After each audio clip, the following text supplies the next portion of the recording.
Most people have never heard of rare earths, and yet modern life would stop without them. Your smartphone, your laptop, electric vehicles, wind turbines, satellites, advanced weapon systems, all of them depend on a small group of obscure materials most people can't name. Rare earths.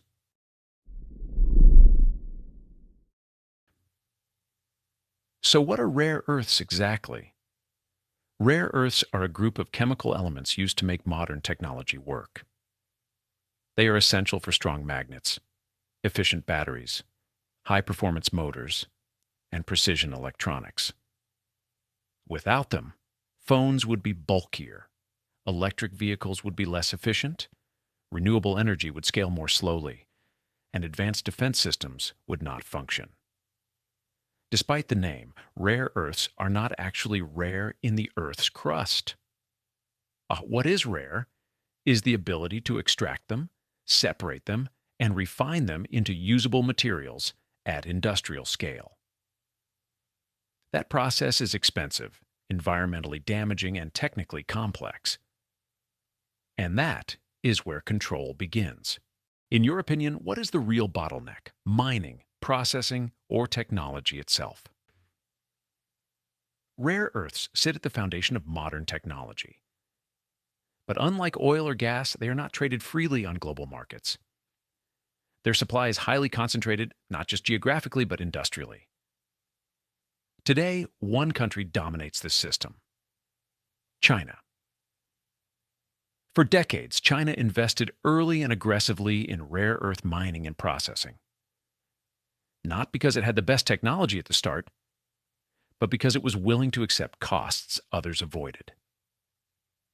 Environmental damage, low margins, long timelines without immediate profit. While other countries closed mines due to pollution and public pressure, China expanded. By the late 2000s, it controlled most of the world's rare earth refining capacity. And refining, not mining, is the real choke point. This is where much of the world made a critical mistake. The United States, Australia, Canada, and several African countries all have rare earth deposits. But raw material alone is useless.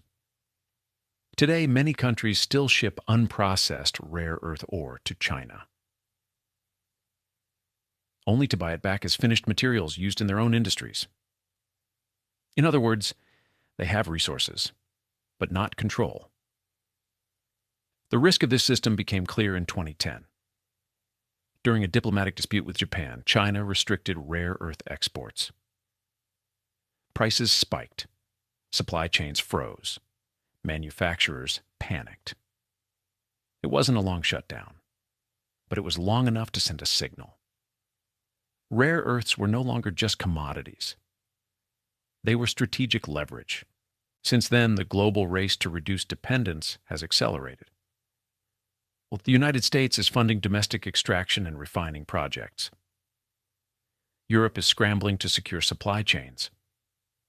Japan is investing heavily in recycling and alternative materials. Australia is expanding its mining operations. But rebuilding a rare earth supply chain is not like opening a factory.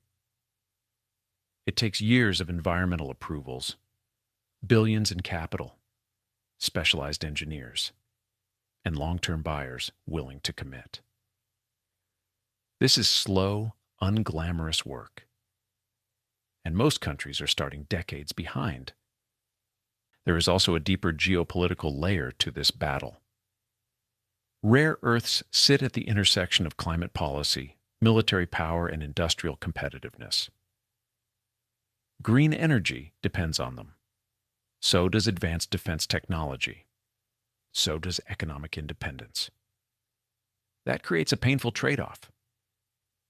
Countries want to reduce reliance on China, but doing so increases costs, slows transitions, and risks short-term disruption. Breaking dependence is necessary, but it is not easy. China understands something many others still underestimate. Power does not come from owning the most resources. It comes from controlling the processing, the infrastructure, and the know-how in the middle. By sitting at the center of the rare earth value chain, China does not need to cut supply completely. It only needs to tighten it. That quiet leverage shapes negotiations, investment decisions, and long-term strategies worldwide. The battle for rare earths is not fought with tanks or missiles. It is fought with permits, processing plants, chemistry labs, and long-term contracts. It is slow, it is technical, and it is deeply consequential. Because in modern economies, whoever controls the inputs controls the outputs. The real question isn't whether rare earths exist elsewhere. They do. The real question is, who can reliably turn them into usable technology? At scale, over time, and without interruption. Because in a world built on advanced materials, access matters more than abundance. And whoever controls that access quietly helps decide who leads and who follows in the next technological era. If you want to understand modern power, don't just follow the products people buy. Follow the materials they depend on. That's where control lives. We provide in-depth analysis like this every week. Subscribe to ensure you don't miss our upcoming reports.